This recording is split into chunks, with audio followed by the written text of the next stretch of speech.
Yo, what's up guys, Shujinkydink here, and welcome to a video all about your comments. I try to do these monthly. I've been kind of out of the loop for a while with the patch and Evo and all that stuff, so I kind of got a little bit behind. But there were some really good comments that I really wanted to answer in detail today, so I chose a few of them, and we're going to get into them. Darth Malgus says, can you do a video about Fightsticks, because I'm thinking about buying one.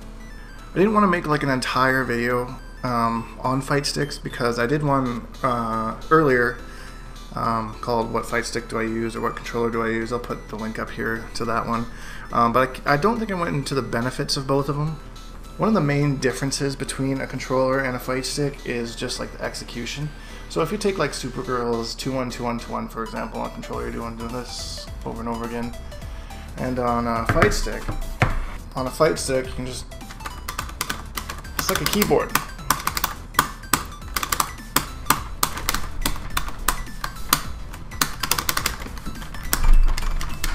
You can also customize it, do your own artwork on it, put your own buttons on it. You could have like flashing LED lights, you can have like a crazy joystick. It's just really customizable, and it's like a big hobby thing for a lot of people. They try to take them apart, try and mod them in different ways, add this, add that. It does have a little bit better reaction time because it is wired directly into the console as opposed to a wireless controller.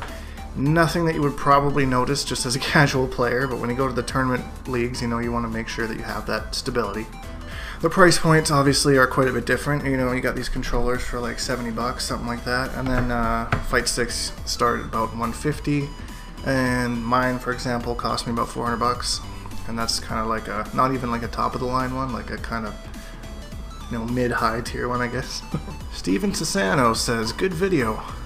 I love this channel, it really helps me out when I play the game. Thanks, man. Thank you, Steven, and thank everybody else, because if it wasn't for you guys watching the videos, there'd be no reason for me to make them.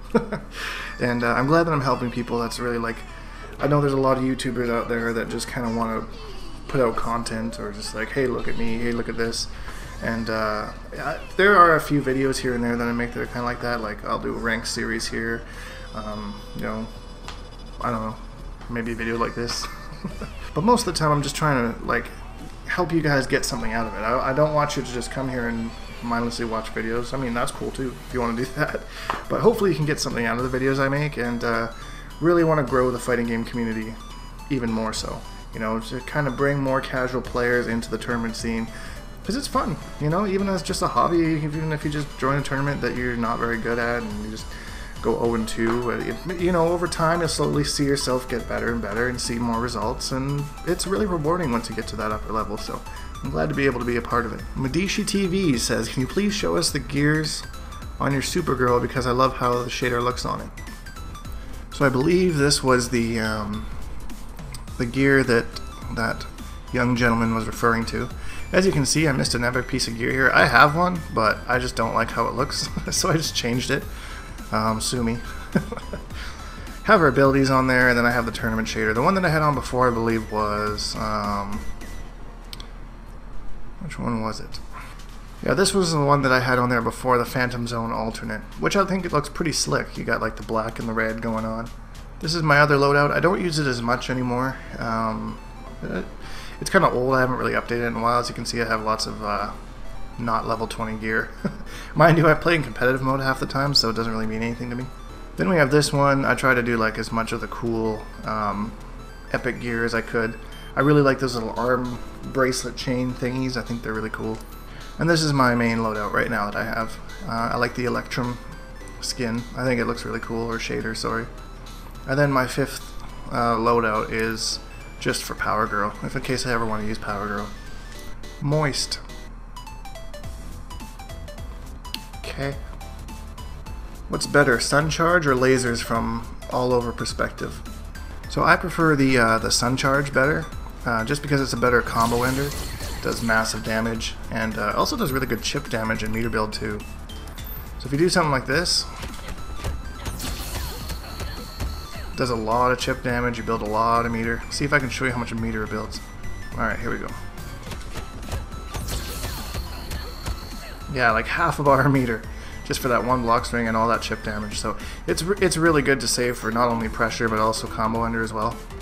What I like to do a lot is I'll use her lasers more for utility. Like if I see them, if I think they're going to kind of jump, I'll do like the up laser.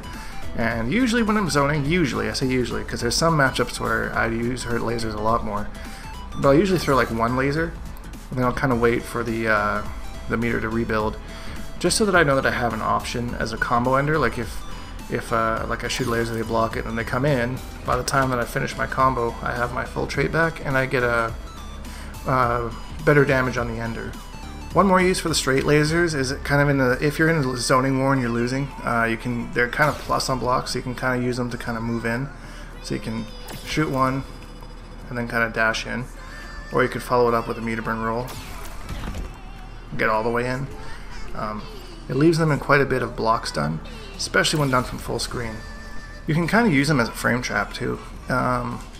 I just started playing around with this, so I don't think I've seen it in any of my footage yet. But you have like this back to 1+3, which is overhead, which is unsafe. We all know that. But if they're reading that, if they're guessing right, you can do that into the eye lasers, and the straight laser is +4. Or you do back 2 into the up laser, which will also hit them if you're right up close, and that's +8. So then you have even more. So you could do like something like this, into that, and that's one big frame trap.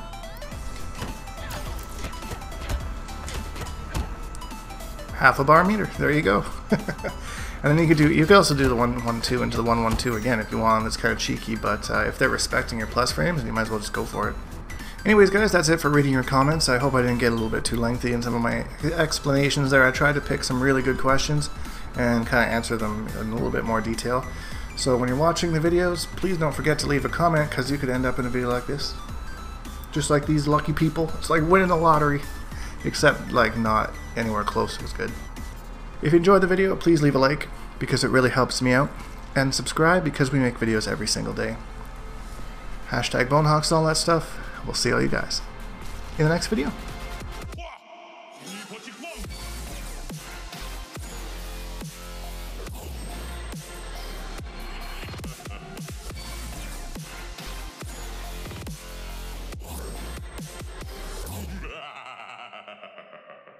Accept your death.